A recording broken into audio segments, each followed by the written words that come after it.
Welcome back to another episode of Faith Life Unscripted.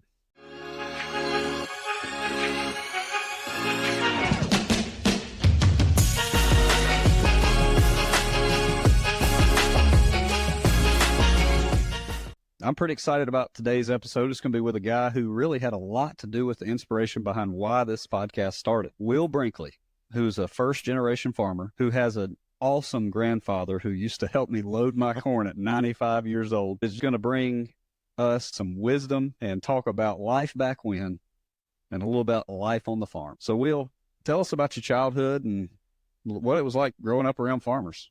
Well, I grew up right here in Davidson County, been here my whole life, and I had probably a pretty normal childhood for someone from the 90s. I actually grew up in a neighborhood. I didn't grow up on a farm, but my grandpa, he was an auctioneer, and he did a bunch of farm auctions, knew a bunch of farmers. He kind of lived over in a rural area. I spent pretty much all the free time I've ever had with him in the summertime and on the weekends. So he'd take me around the farms and stuff like that, and that just kind of inspired me, and I guess that's where I caught the farming bug, and ever since then, it's just been all I ever wanted to do. Yeah. So Your grandpa, Bobby, is he 97 now? He'll be 97 in about 10 days. Yeah. So, yeah, he's fixing to turn 97 years old. He was helping me load corn at 95. Oh, He's yeah. probably still doing it. He was loading some up when I left this evening. He is a marvel of a human being just to do what he does at his age. He still weed eats, mows the yard and everything. So it's truly amazing, and I hope I get some of that longevity in my life. Yeah. You'd be hard-pressed to grow up around him and not have a good work ethic. Oh, yeah. He works all the time. Yeah. He works all the time. Well, speaking of that, what are some lessons you've learned from him, or what kind of influence has he had in your life? He's, probably the biggest influence in my life by far. When I was a little kid, I was always around him. I was around people his age, and that more than anything shaped how I am now and the way I operate. I never was around any kids my own age, so I was around him, going to auctions, going to farms and stuff like that. So I just became an old soul because those were the people I was around, and he taught me so much just about business and how to treat people and how to talk to people, and that's lifelong stuff that it'll benefit anybody, no matter what business you're in. But it's helped me all the way through everything I've ever done, really, and I'm so grateful for him for all those years that I got to go with him when I was a kid. Oh, yeah.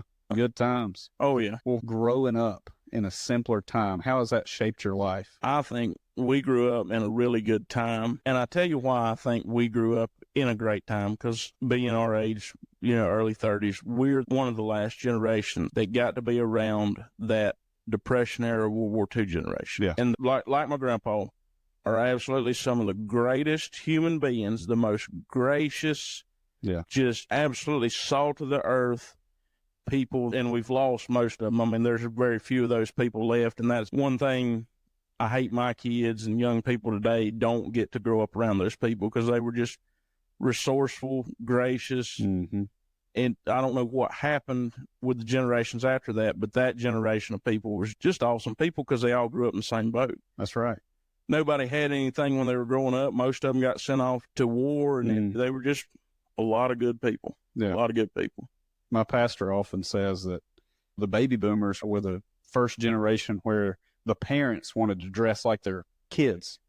It used to be that the kids looked up to the parents. Now it's like the parents are trying to be young and like the kids. When we were kids, all the mamas and daddies looked like mamas and daddies. They were all kind of from the same class, so to speak, and everybody kind of dressed alike. And now, like you say, when I was a kid, my parents set the bar. That's who you wanted to be. You wanted to be like older people.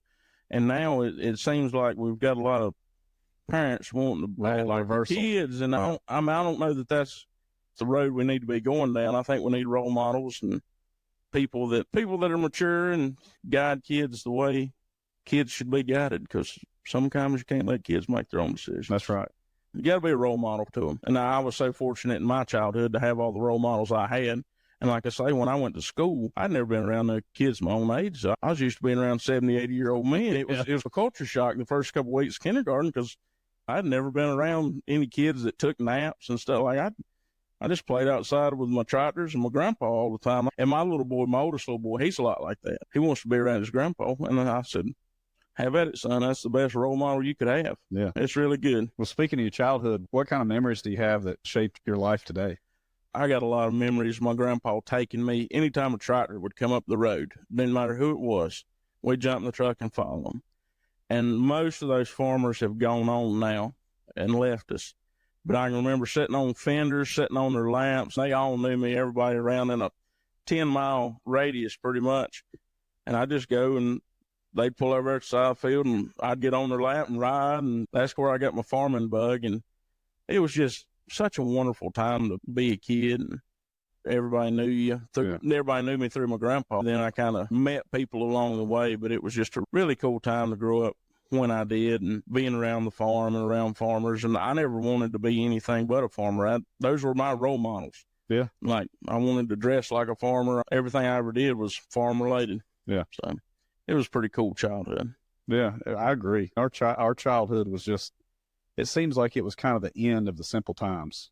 Pre-computers, computers kind of came in when we got a little bit older. Right. But we can still remember a time when there wasn't nobody had a cell phone. Yeah. I remember my grandpa having a beeper. And they'd call you and the number would come up, then you'd have to find a payphone and call them and see who it was. So. Yeah. Well, I actually started working at the funeral home 18 years ago this month. And when I started, the very first thing my grandpa did was hand me a pager. Oh, yeah. I had a digital one, so I thought I was something. Yeah, big time. And that was before the first smartphone had come out. Oh, yeah. I had a Motorola Razr. I remember I had a Razr, too. I thought I was the coolest thing on the block. Oh, yeah. And you look how we thought that was high-tech. And look at how far it's come. And goodness. What's the smartphone's been out? 18, 20 years, maybe? Probably 18, something 17, probably. Yeah. See, look, since we graduated high school, how far. Oh, my goodness. It has come. It's just crazy. All the way to AI. Oh, yeah. And now we're at AI, and it's just crazy. Yeah. I remember when you'd have so many texts, you could send them up. Yeah. You have like 400 you were texts. going through the numbers. Oh, yeah. Oh, yeah. Our kids today couldn't type like that.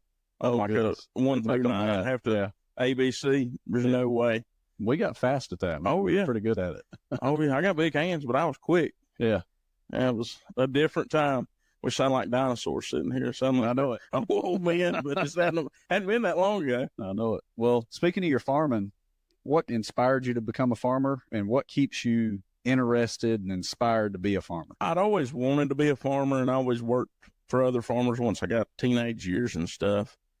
I had a really good agriculture teacher in high school with my FFA classes and stuff, Miss Barrier. And she was really a catalyst that put my wheels in motion, so to speak, and got my gears in my mind turning.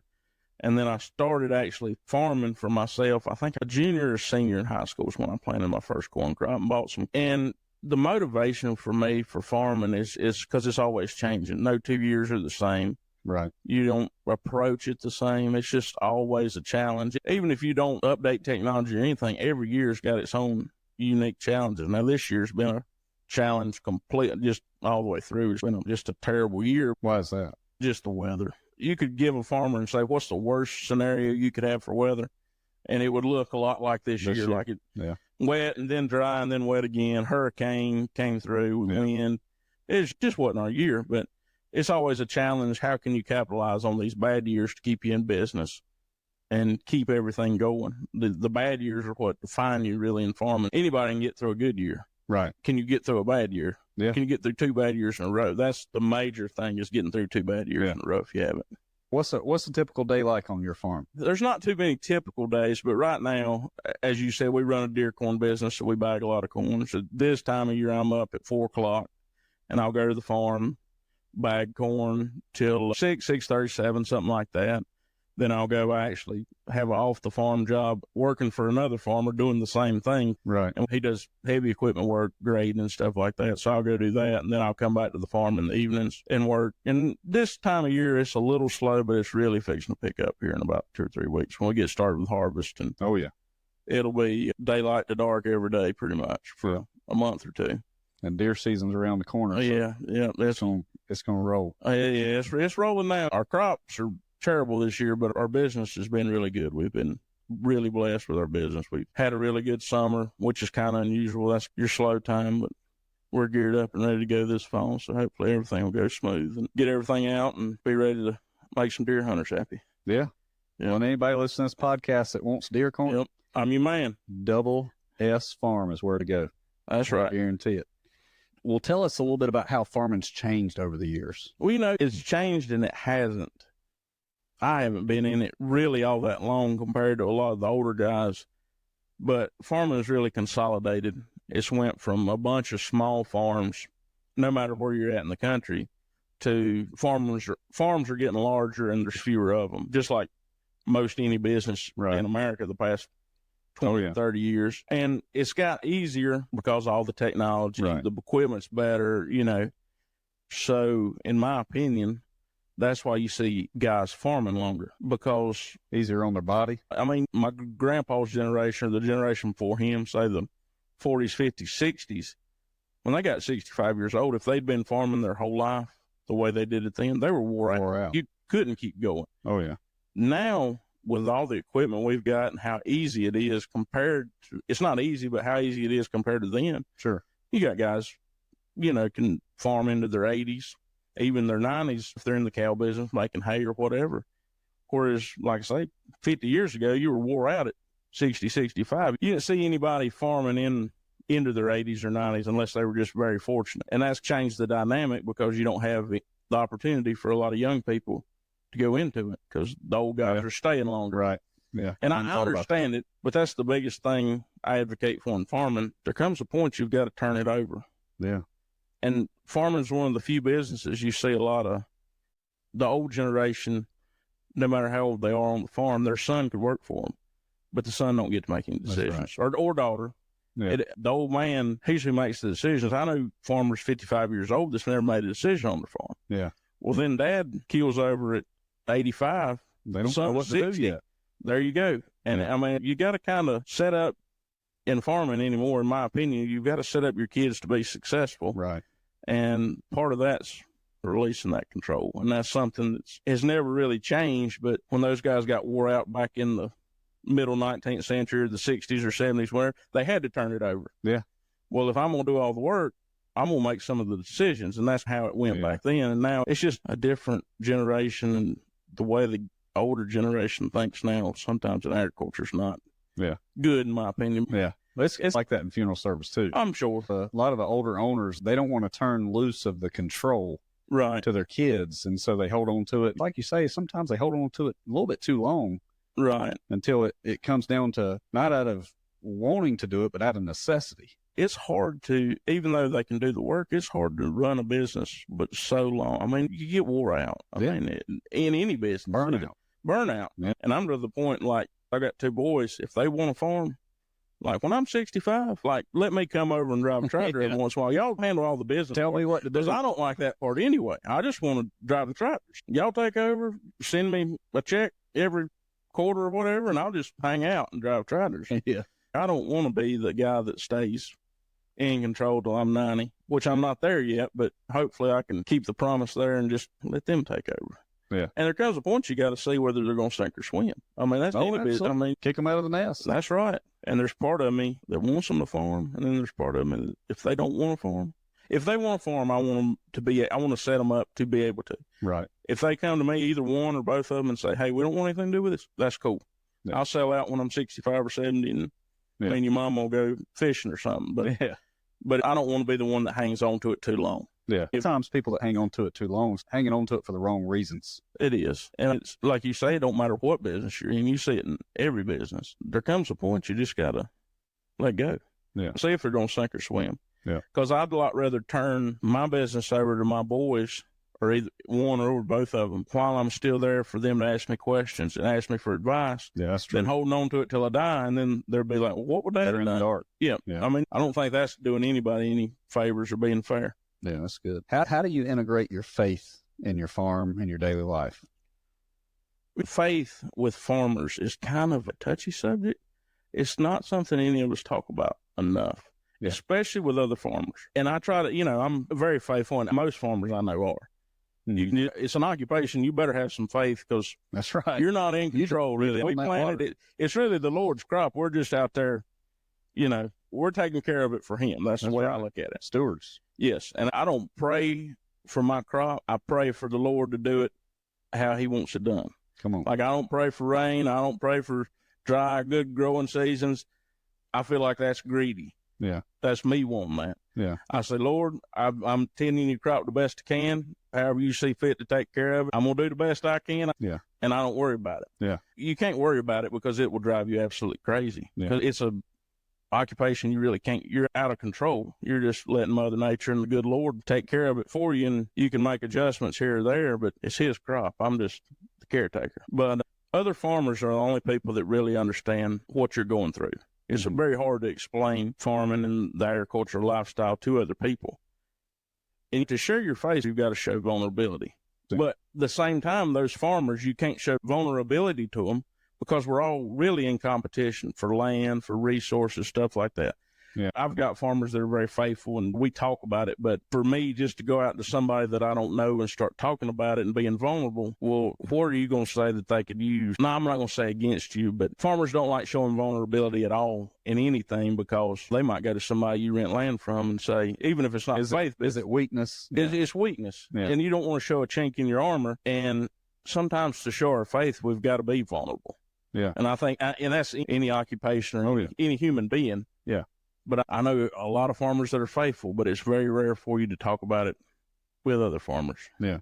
And farmers are very different. They think very different as a group. I guess you would say they don't all think the same, but they don't want to show any vulnerability because that's a weakness. Yeah. And we kind of get hard-headed every once in a while and don't want to show any weakness when it's probably best that we do every once in a while. Because we've all got flaws. That's just human nature. Well, farming is, in every sense of the way, pretty old-fashioned lifestyle and career, right? It is. So what I've seen is that a lot of the people these days, particularly post-COVID, have started being more vulnerable. Right. And it sounds like farming's just behind on that. That's just old-fashioned. It is. And farmers are very private people. I'll come and talk to anybody. But as far as sharing intimate details of what's going on farm with, whether it be finances, crop yields, and stuff like that, that's something you just don't talk about. Right. Especially to other farmers. Yeah. I mean, I've worked for him 15 years, and we talk about what's going on, but as far as like finances and stuff like that, that's not something we discuss. It's just not. Well, let's talk about TikTok. Oh boy, here we go. You went viral on TikTok. What year was it? I started TikTok, and right after my son was born, that would have been January of 21. So right 21. In the heart of COVID. Okay. Yeah. So tell us how that happened and what inspired you to post a video on TikTok. Well, it's kind of its own creature now, or it kind of became its own thing. My wife, when we were married, she was pregnant at the time, and it was COVID time, so nobody was around anybody. You were just in your own little bubble, which being a farmer, that's another thing. A farmer, we didn't really get affected like a lot of other people. The only difference that's where you are anyway. Lunch in the truck instead of going inside to eat lunch. But she would lay in bed at night, and she'd be listening to TikTok. And I thought it was like the biggest waste of time. Like, I'm over there reading something because I'm a big history reader and stuff. I'm like, you're just wasting your time. Well, one night she let the phone land, and I'm like, I'm going to get on here and see what this is about. Yeah. I'm like typing in tractors and watching tractor videos. I was like, that's pretty cool. Well, I didn't think too much about it. And then it went on, and I was like, well, I can do that. I can make funny videos like them people. I mean, they're not that fun. I can do as good as they're doing. Yeah. She's like, well, I don't know. So I started making some videos. Well, I don't want to say blew up, but it really took off. And then 6 months, I had like 100,000 followers. She said it was good. I don't know what's good anymore, but it's kind of one of those things I don't probably make as big a deal out of it as a lot of people do because it's just, to me, I just post stuff. I mean, I wasn't ever trying to get followers and attention and all that. It just kind of happened. Organically, and I think that's one of the things people like because it's all organic and it's just me. That's why it's fun. Yeah, I don't want it to be a job. I just put stuff on there, crazy stuff or whatever, and usually the videos I make for me don't get near the likes. If I make one and I'm like, this is the stupidest thing I've ever made, it'll get like 500,000 views. Like, I'm like, I don't know what to post. Like, this crazy off the wall stuff is the stuff that always does good for me. Yeah, but it's been an adventure. It's really cool. What's been the most surprising or rewarding aspect of that? I would say the most surprising is like just people coming up to you everywhere you go. And like most of my followers are rural blue collar people, which that's the people we're around a lot, whether it be farm shows, farmers, or it's just people coming up to you and talking to you. And I remember the first time anybody ever recognized me was like May of 21. We were eating Mexican in Walnut Cove, and people like chased me out of the restaurant. Like, Really? are you that guy on TikTok? I was like, yeah. And I don't know, even to this day, I don't know how to handle that, because to me, That I'm ain't just you. a redneck. I'm just being me. Yeah. And I don't see the hype to me. People get it absolutely like excited, like pumped up. And I'm like, I'm just a normal guy. Just come over here and talk to me. Like, don't make me bigger than I am. I'm just an old country boy, and I'll talk to anybody. And that's, I mean, it don't matter to me. I'm not trying to put on any airs. And people are like, are you just as crazy a redneck in real life as you're on TikTok? I was like, yeah, it's me. I'm not an actor. Yeah. But, well, it's like the first time you brought me corn. You know, we talked on the phone. You come over here and brought corn. I bet you were here for an hour and a half. Oh, yeah. Till dark, I think. Yeah, and chatting. And that's a lot of that comes from my grandpa and my mama. My mama could walk to the mailbox and meet 4 people. I mean, that's just how she is. My mama go to the grocery store 4 hours because she's going to talk to everybody in the grocery store. And she says when she was younger, she was very shy. I don't know how much of that I believe, but I grew up around them, and you just talk to everybody. Yeah. And TikTok has kind of expanded on that, because I don't want to go in a restaurant or somebody and somebody be a follower and me snub them. So if somebody's looking at me, I'm like, hey, how are you? And I don't know whether they're just looking at me or they're like, that's that guy from TikTok. Yeah. And you see a lot of people looking, and I'm like, I don't know. So I just started speaking to everybody, because I don't want nobody to think people think you're up something different. Yeah. But it's at the same time, it's made me a better person, or a more personable person. Yeah. Because like I say, I try to talk. If you look at me, like, I'm going to speak to you. Yeah. Especially, and you'll see people, like, places you go, like, looking out of the corner of the eye, and you know what they're looking, and I'll be like, I'll turn around and like, hey, how are you? And even if they don't make the connection, I don't feel like I've been a jerk to them or anything like that. Yeah. Because that's not who I am anyway. But before all this, I wasn't near as personable as I am now. I didn't speak to everybody. But now I feel like, you know, I got to talk to everybody, which I don't mind it. I mean, I love it. So would you say that's the way that the TikTok following has kind of changed you as a person? Yeah. Made you more personable? Yeah, it's made me more personable. And also in some aspects, you know, people are crazy this day and time. It's kind of withdrawn me, like my kids. I don't really post nothing with the boys now. I try not to post nothing about where I live. Like, I'll post the farm. But I know people personally have had people come to their farms and stuff like that. And I don't mind people coming to the farm and, you know, talking. But when people come to your house or to your business, you never know their intention. Oh, yeah. Especially if they've seen you online, because it's a crazy place. So I try to keep everything reserved, and I pick and choose what I let people know. Right. And I think you got to do that, even if you're don't have a social media following this day and time. Absolutely. People are crazy. Yeah, everywhere you go. I mean, it's like we started. It just ain't like it was back when. No, the world has changed. You know, 20, 30 years ago, you could about trust everybody. Now you can't trust anybody. I mean, so many different people, especially in our area, have moved in that aren't natives. That's right. So to speak, from Davidson houses County. are going up like crazy. Houses are going up everywhere, and it's just a different demographic and different culture than it was when we were kids. Yeah. Now, did you grow up in Davidson? Yeah. Did you grow up around here? Yeah, born and raised. Okay. You know, I can remember, and you can remember as a kid, when you walk in a restaurant, you know just about everybody in there. Absolutely. You might not know them real good, but you knew who they were. Yeah. Now you walk in a restaurant around here, you might not know anybody. Yeah. We used to, you go to Walmart. That was like family reunion. You just go to everybody you know. Everybody. Yeah. And now it's like, who are these people? Yeah. And where'd they come from? I don't know. I think when they build a Sheetz, I think that automatically attracts. Yeah. I mean, I'm not talking about people, but there's some different people outside of a Sheetz. Yeah, you got that right. Yeah, all the time. I think it's a good thing. I mean, I'm not complaining about it necessarily. It's just, it's a big culture shock from what it was when we were kids. And it hasn't been that long ago, because we're still good and young. Yeah. We're not midlife yet. We're still on the downhill side. We're not over the hill yet. Well, that's one thing I think about you is you're the kind of guy, and I think you'd say the same thing for me, that we could shake each other's hand, walk off, and trust one another just as well as you could back in the early 90s. Oh, yeah. And you just can't do that with people these days. It's just not the same. And that's just the way I was raised. It's like, if you give somebody your word, that's as good as a contract. Yep. Like, you know, when I do business now with people, and people like land, whether it be landowners, I farm their land or whatever, and they want to get this big contract down, I'd rather just let me tell you what I'm going to do and shake your hand and look you in the eye. And to me, that's better than any paper contract there is. Like, we can sign our name all day long. That's just paper. Yeah. If I tell you what I'm going to do and shake your hand, that's binding. Consider it. Yeah, I mean, if there's any way possible, I'm going to do it. Yeah. And this day and time, you've got to protect yourself. Yeah. People are so happy. And it's crazy. And just the liability. You're liable for everything now. Whether it be at your house or you invite somebody over and they trip down the stairs, they're going to sue you. Yeah. I might try that here later. I might push myself down the steps. No, I don't want to do that to you. But it's just a crazy world we live in. That's the biggest change, I would say. When we were kids, you heard about crazy stuff other places. Yeah. It wasn't here. Yeah.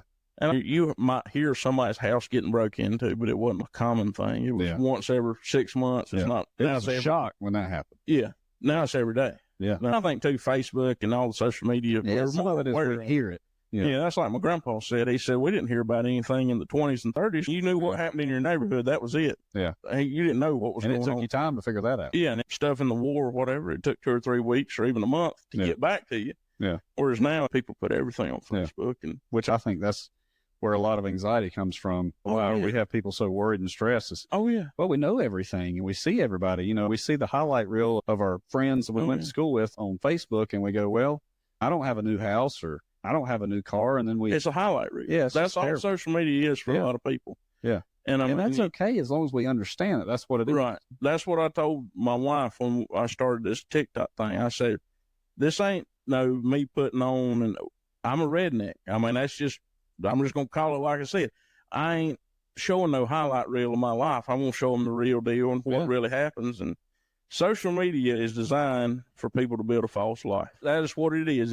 It's hide behind the keyboard. Hide behind the keyboard, build a false life, and show a highlight reel. Yeah. And you see all the good stuff, but you never see. People ain't going to post when things is going bad in their life. They're going to post all the good stuff. Yeah.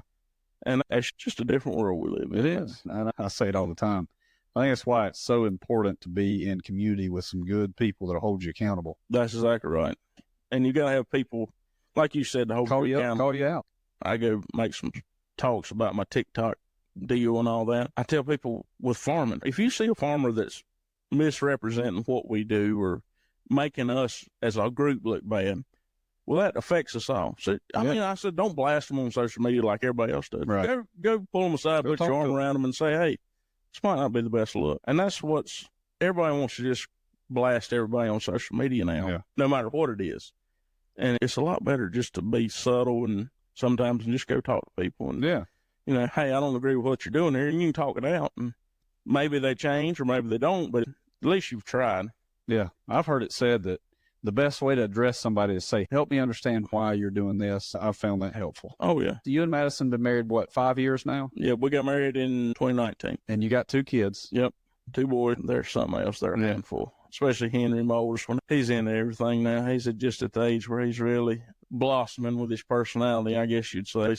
He's going to be a handful for us. I don't know how Holland, our youngest son, he's just 9 months, but Henry, he's going to be a character. Yeah. He's funny now, stuff he comes up with and says, and I don't know where he gets it all sometimes, but he's a lot of fun to be around. He's my little buddy. It's good to have a little farm buddy. Oh, yeah. Nothing like it. No, there's nothing like anybody that listening that doesn't have kids.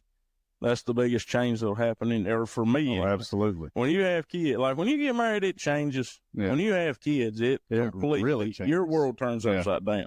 When you're raising your boys, you're running the farm, all the things that you and Madison do. How do y'all raise them, integrate your faith in that? It's really hard, and I'll give Madison a lot of credit for this. She does really good with the boys when I can't be there because I work, I got the farm going, work my other job, and a lot of times it's just a full schedule. There's never a day when I don't have anything to do. I can do something every day of the year. Yeah. It's just wide open, and she's very good at getting me to slow down and spend time with the boys, which I appreciate because if she was one that said go work all the time, that's exactly what I'd be doing. Yeah. So I'm grateful for you for being able to pull the reins back on me sometimes. Like, hey, that's good. These boys are growing up, and I do realize it.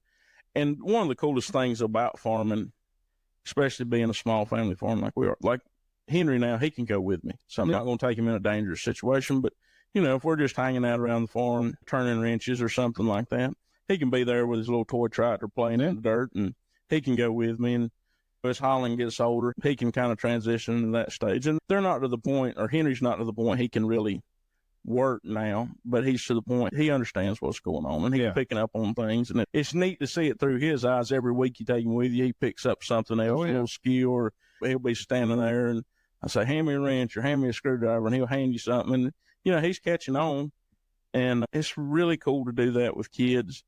And as far as the faith thing, that's been really tough for us. We were out of church for a long time. We've actually just in the past 3 or 4 weeks started going to a new church. Really love it. Great people. And for Henry and for Holland, they can be around kids their own age. And it's going to benefit the whole family, obviously, but you want your kids to be raised up in the church and raised with like-minded people and have that solid foundation. And it's really hard to do this day and time, as crazy as the world is and everybody's schedules is. And I think a lot of our generation has lost sight of where we need to be looking. And it wasn't that we were unfaithful. It's just we weren't going to church. I mean, that's just how it was for us. And Henry loves the children's program. They got a great children's program, and that's what it's about, really. And we know a lot of people that think like us, our age. Yeah. So it's been a really good fit, and we've really, really enjoyed it. It's exciting to get up and go to church, which is that's good. Yeah, that's encouraging. Yeah, I mean, for me, that's a good thing. Yeah. Were you raised in church? Yeah, I was. I was raised Baptist, and then we moved from where we lived further away, and we started going to a Methodist church. Yeah. And this is going to sound bad. I never had a youth group I fit in with, like through church. Like, I knew them all. You were already an old soul. Yeah, I don't want to say this sounding bragging. I was very mature through my teenage years because I'd always been around old people. I didn't buy into all the crazy stuff that teenagers do. Not saying I didn't have my crazy moments. Yeah, sure. But I always tried to keep it kind of low key, and I've done a lot of crazy stuff. I'm not saying that, but I was just an old soul, and I never had a youth group that I really connected with, so to speak. Yeah. And that was tough for me for a long time, and in and out of church. And it's just nice to go with people that think like you, and you all got the same goals with your faith. Yeah. And like I say, there's a lot of distractions now. It's a lot. I agree. Yeah. That's one thing. Sunday used to be a day where everybody kind of relaxed and went to church. Everything stopped. Yeah, and now it's just another day. Yeah. Unless you want Chick-fil-A, it's just another day. That's basically everything's open. And being a farmer, we do a little bit on Sunday if we've absolutely got to, but it's not a day where we're trying to get a lot done. I mean, I try to kind of take it easy if I can. And, you know, they say if your ox is in the ditch, you better get him out, but I try to take it easy on Sunday. Yeah. Well, of course, my job's an ox in the ditch. Yeah. People die every day of the week. That's right. So sometimes I do work on Sundays, but we try to still get to church. One thing that I was thinking is, as far as us being mature from an early age, you know, you grew up around your grandpa and farmers and 60 and 70-year-old men. Yeah. And at 16 years old, started at the funeral home and started facing massive, like, tragedies and death and and working with grown men. And I was not even a man myself, and it grew me up quick. Oh, yeah. So it was different. And this is a kind of personal question. So do the tragedies affect you like they did then? Or do you disconnect yourself?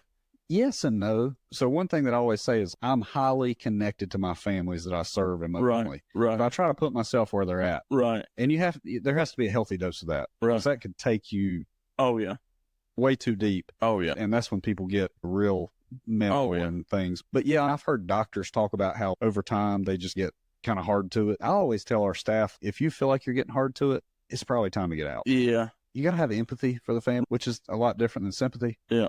And anybody can sympathize with somebody. Man, I'm sorry you lost. But to get down in the trenches and be like, oh, yeah, man, I can't imagine right now what it'd be like. That's got to be so hard. I'm putting myself in that position. And kids, I'm going to put you in a box here like a first responder or somebody like that. Yeah. And I've been raised around a lot of first responders, and I was in junior fireman. And I find a lot of those people I talk to, you know, you've got a box.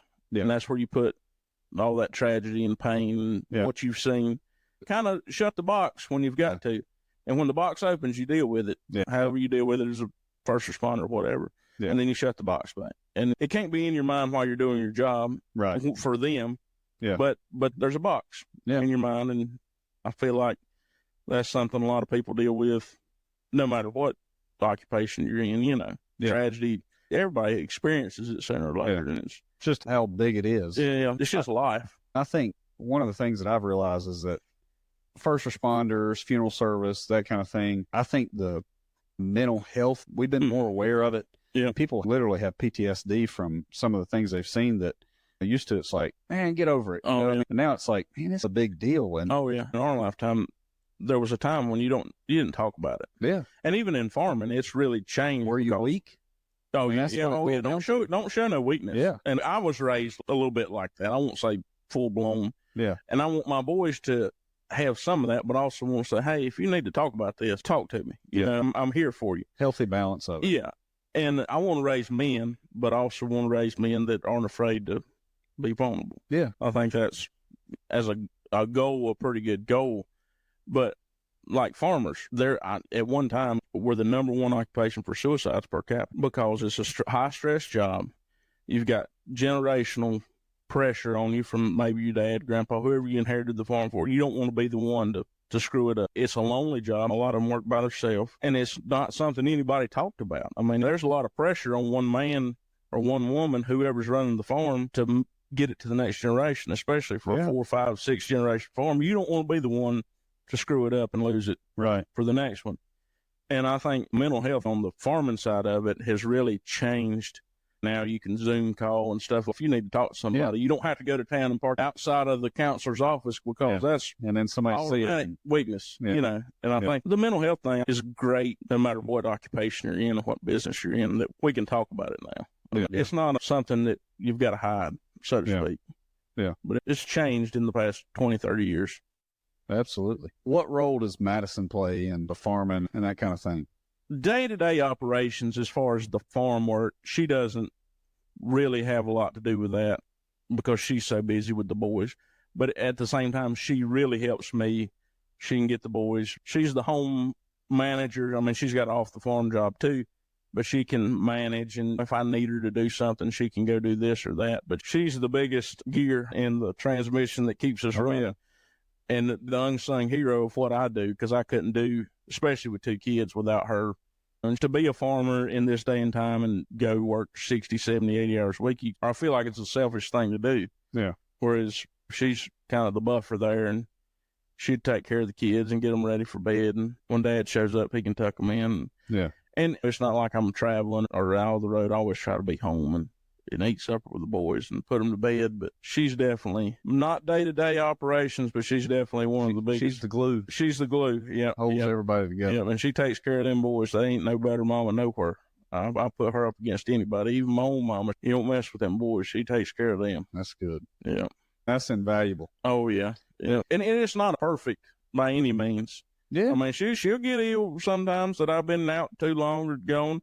And, you know, me being the talker I am, I say I'll be home in 15 minutes and run into somebody and talk to them for an hour. You know how. My wife will understand that. Yeah, yeah. She says my 15 minutes is usually 2 hours. Well, you know, that's a farmer anyway. You got to put a 20% increase on the factor there. But it's not a perfect harmony, but we make it work. And I try to allow her to do things she needs to do and wants to do when time on. Because if it was up to me, I'd work 100 hours a week, come home, put the boys to bed. And I think it's going to evolve, too, when they can both go with me and they get old enough that they can not take care of themselves, but I don't have to be right on top of them. You know, hey, boys, y'all go play, you do whatever over here while I'm working, or you can go with me on the tractor, but I don't take him to, you know, anything with any danger. Get it hurt. Yeah, I'm not going to put him in a dangerous situation. Yeah, but I mean, I've heard any time you can, obviously in farming, it's a little bit different than just anything else. I heard a guy say, anytime you leave the house, take one of your kids with you. Oh, yeah.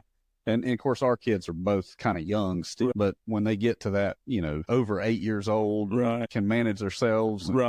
Just take one of them with us every time we go somewhere. And I remember my parents did that with me. Well, I mean, when we were kids, you went everywhere with your parents. I don't want to go nowhere the kids can't go. Like, if they can't go, I don't care nothing about going. Yeah.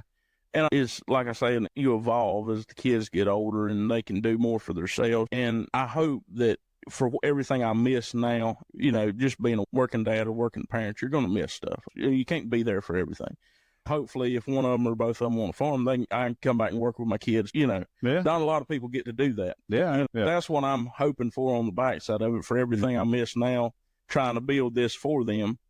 If they want to take part in it, we'll be able to work together. And trying to hold it all in balance. Right. And trying to figure out, you know, I got to provide for my family, but I want to spend as much time. I guess I've got to experience that at some level because I didn't see my dad a ton when I was young. Right. And but I got to work with him. Right. As I got older. Right. Basically 3 solid years I worked with him every day. Right. And so I got to spend a lot of good quality time with him then. And that really gave me a good, strong work ethic. And then I've done the same with my grandfather. But then on the other side of that, I saw my dad pass away when I was 19. He was 43. Oh, yeah. And I mean, and so then I got to see that, well, we're not promised tomorrow either. Right. So what's the balance of it? You have to live for today. Oh, yeah. Oh, I 100% agree. And we probably had pretty similar raisins and backgrounds. Yeah. My dad worked all the time. He worked in town, then he had his own business on the side. Yeah. So it took me being a dad to understand, hey, he was just providing. Yeah. Like he was doing everything he could to make sure me and my sister and my mom were taken care of. And I forever appreciate that. That's and right. it's hard when you're young to understand. And he was a great dad. I mean, he provided. He was there, but he couldn't be there all the time. Yeah. Just like I am. I can't be there all the time. There's times when you got to go roll. And it's just like you say, it's a hard balance. It's hard to. It is. And we're balancing more than the generations before us. There's just so much more going on. So much more fast paced. Yeah. And I feel like when we were kids, the kids went with the parents. Wherever your mom and dad went, now the parents go with the kids, which I don't know that that's good or bad, depending on what's going on, but it's a different world. And I've probably said that 15 times, but it's a different world. It is. It's just different. Well, looking back, what do you think are the biggest differences between your childhood and the world that your kids are being raised in now? I mean, the default answer is technology. Just cell phones, computers, everything like that. And my boys, especially Henry, he's old enough, he don't watch TV. He don't get an iPad. I mean, no judgment. You can parent your kids however you want to, to anybody. But when I left a while ago, he was crying because he couldn't go outside because his mom wanted him to eat supper. He wants to be outside all the time. Yeah. Well, I feel like that's something that's lost in the generations today. He's been outside all day today. Stay with his grandma. He's been outside. He wants to play in the dirt, do what boys are supposed to do, play with worms or whatever. And I think that's something that we've lost. Now it's just, you see so many people, and it don't matter whether you're out to eat or wherever, they're just, here, kid, hold iPad. And I told my wife, I don't want him to be just sitting in front of the screen. I want him to play. Yeah. And play outside. And I don't know if that's old time thinking or if I'm dull being that way, but I just want him to have a childhood as similar to ours as he can, because all that computer stuff is great. And he's going to have to learn how to operate computers. It's just part of the culture now. But I want him to have a childhood. I want him to be a kid. Yeah. And you see so many young kids with cell phones or whatever. I mean, young kids. Oh, yeah. When he can afford to pay for a cell phone, he can get whatever he wants. That's the point I'm at. And I'm not judging anybody on how you parent. Yeah. That's just how I want it to be. Choose their way. And he don't like to watch TV. He's kind of an old soul, too, and he wants to be outside playing, and we let him as much as possible. Yeah. And this winter, when it gets cold and stuff like that, and he can't go outside, I don't care if he watches some cartoons or whatever kids watch these days, because I'm out of the loop on that, too.